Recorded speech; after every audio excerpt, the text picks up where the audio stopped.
Have you ever engaged in camping in Dead by Daylight, where the birds chirp and sing their songs and everybody gathers around the fire in holy matrimony? If you have, that's wonderful. But you're probably playing a different game, because that's not at all how we do things over here. You want to loot me for 2 gens? Camped. You want to actually play the game correctly? Camped. Did you just breathe in my lobby? Camped. Okay, I might be getting a little bit ahead of myself, admittedly, but my point still remains. Pretty much, if you do anything the killer doesn't like, they're probably gonna camp you, let's be completely honest. Now, for those of you more fortunate or less experienced than I'll explain to you exactly what camping is, because there's a gray area in certain situations. So camping is pretty much the act of protecting the hook after hooking a survivor as killer. You put a survivor on the hook, you stay in the area, you don't let anybody unhook them. That's camping. Same way you camp in Call of Duty, you just sit in one spot and not move, right? That's what camping is. But there are different types of camping. There are proxy campers who will walk around the area and protect the hook, and they'll go after you if you go for the save. And then there's face campers. These players pretty much dedicate their time to ruining your match for you. They'll stand as close to the hook as humanly possible to block anyone from trying to save, and there are perks that can make this more painful for the killer that is doing it, but there's no way for you, the person on the hook, to actually stop this. And against certain killers, there's no way for your team to do anything about it either, except just do the generators and let you die. And that is exactly why this is effective at ruining the game of one player, because the killer will probably lose, but that player that they camped literally did not get to play the game. They just had to sit there and stare at a killer's face, staring at their face, staring at their face for basically however long the hook stages take. That brings us to the purpose of this video. I pretty much want to discuss whether or not camping is a problem in Dead by Daylight, because I see it everywhere where it's like, sometimes you have to camp, right? And then survivors are salty because they're getting camped. Both sides seem to somewhat disagree when it comes to tunneling, camping, and gen rushing. These are like the 3 most toxic things in the Dead by Daylight community that we could never come to an agreement on. But I think the only one that's actually a problem out of these 3 is camping, because gen rushing is pretty much just effectively doing your objective. Tunneling is effectively doing your objective. You don't really have to camp. Unless it's in the end game and you're trying to secure a kill, there's no other reason for you to camp in a match unless the survivors make a terrible mistake and there's 2 of them dead in the basement or something like that. But that doesn't happen very often. So that's pretty much what I want to talk about today. I want to discuss whether camping is actually a problem or if killers should camp. Now, we've already established that camping is not conducive to a winning match for the killer. So if your entire game plan is to go into a match and ruin a survivor's match and troll, then camp to your heart's content. I mean, you paid for the game, you should be able to play it however you want. As long as you're not harassing somebody or doing some stupid shit, then cool, whatever. Camp if you want. But my point is that it is not necessary at all. And any argument that someone would give you towards them trying to defend camping mid-game is purely them coping because they want to camp. Let's go into some hypothetical scenarios. Let's say you're playing a weak killer like Wraith on RPD, and this Claudette has ran you for 2 whole generators. You finally down her. You're annoyed because she's been pre-throwing pallets, just playing so optimally, right? Looping tight, hitting all her fast vaults. She has made for this, dead hard, all the good stuff, right? And she's ran you for a long time, and you hook her. You have 2 options. You can stand there, smack her on the hook, make sure she dies, and you could lose 2 more gens, or maybe even all 3. Or you can go try and push survivors off those gens and add a little bit of pressure, at least try to win the game, right? Because if you stand there and they see you standing there and they know they can't unhook, if they're smart, they're just gonna go do the generators and let that person die, and you're just gonna stew in your own anger and lose the game. You might get another kill if they're stupid, but if they're not stupid, you're only gonna get that kill at that point, because it's not difficult for the survivors to do 3 gens while you stand there and tickle the person on the hook, right? Like, they should be able to do that. Now let's go into another hypothetical scenario. Let's say it's the exact same situation. You're on the same map, the same gen spread, the same 4 survivors, but you're playing Nurse. the best killer in the game, the complete opposite of Wraith. Same thing happens. This Claudette, she's a menace. She's a demon. She runs you for 2 gens. You hook her, you're irritated. There's still no incentive for you to camp that survivor because you still lose generators. Now, would it be easier for you to follow up and get another kill because you're a nurse? Yes, you could guarantee 2 kills face camping with nurse. You could do that, but you're still losing.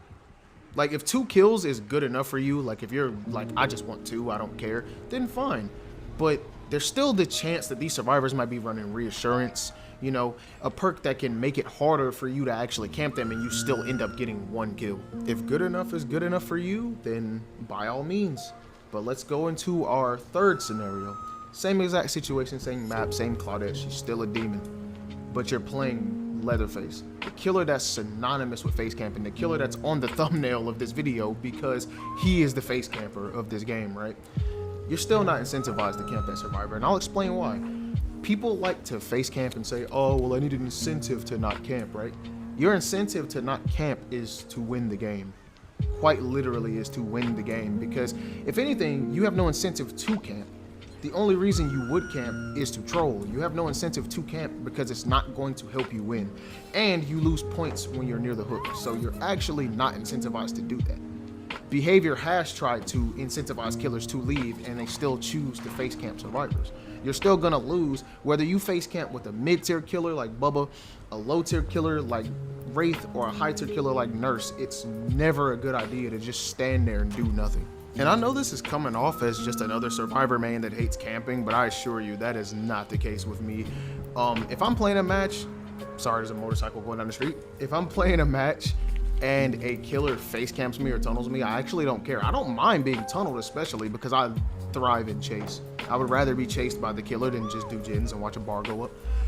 But when I do play killer, I still don't face camp. I have no reason to. I've been playing this game for 1,900 hours on the PlayStation, and I would say somewhere around 600, 700 of those hours are killer.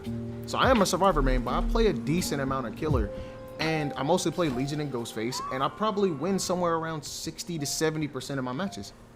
And I'm playing like mid-tier killers. I'm not even playing like extremely oppressive killers like Blight, Wesker, Nurse, Spirit, Oni. I'm playing 2 killers that, you know, struggle a little bit against survivors, and I still don't camp, and I still get results. It's not about getting a 4K every game. It's not about camping that one survivor because you want them to suffer. Like, really think about it. Having tons of experience in the game doesn't make your opinion absolute, but it does make your opinion more justified.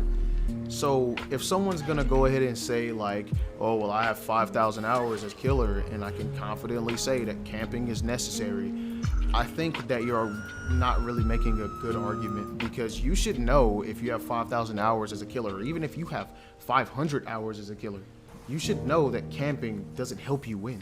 It doesn't. You camp because you're upset and you want that person to die.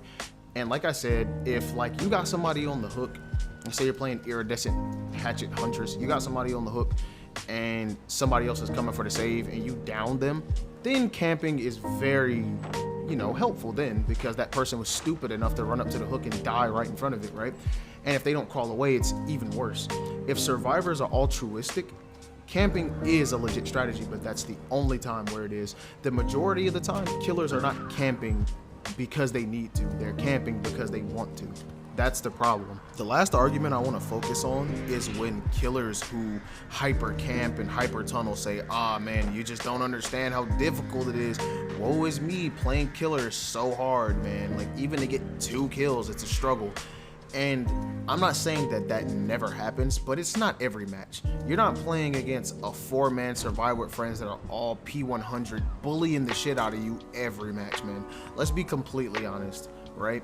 I would argue that right now Dead by Daylight is in its most balanced state, and behavior for like the last year and some change, right, has made the killer experience a lot better.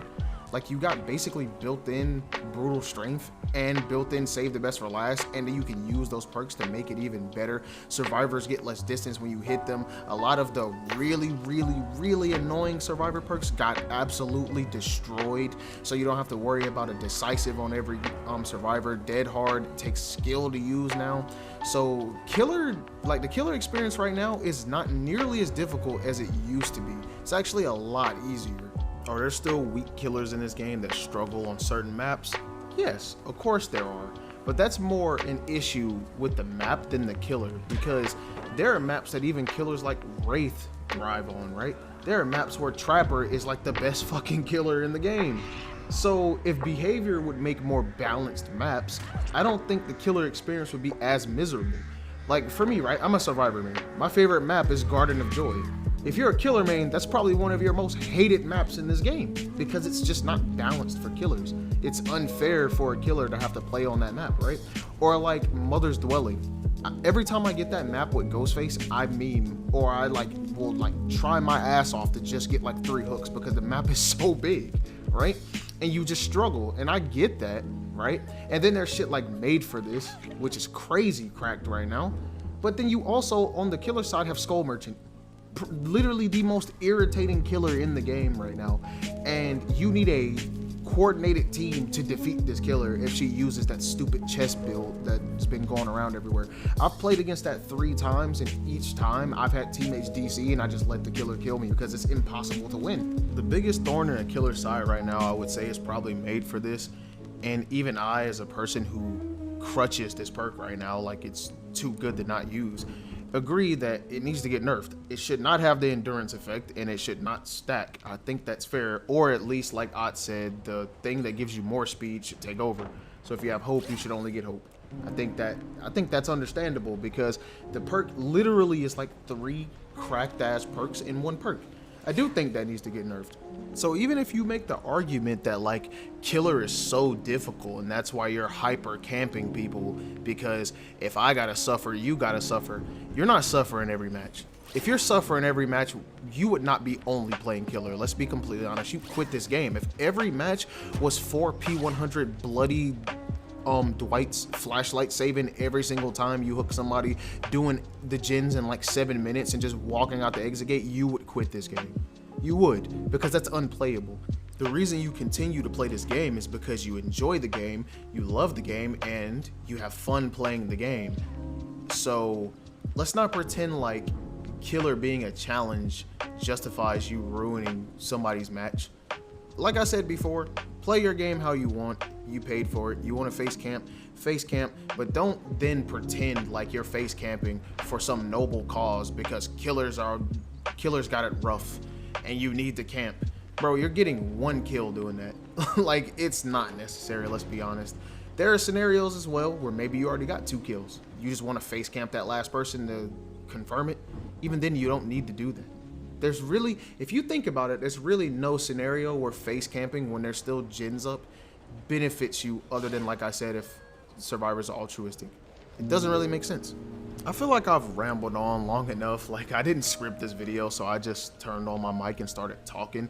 And what sparked this is, like, I've been seeing a lot of community posts on YouTube of like, oh, do you hate camping? Do you hate gen rushing? Do you hate this, hate that?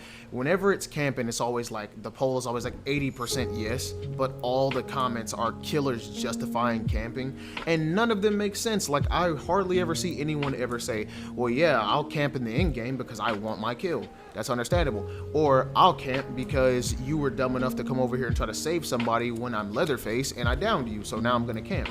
Or I got 2 people hooked close together. Given the scenario, I might as well go ahead and camp them. That's understandable. It's mostly just people saying, oh, it's too difficult.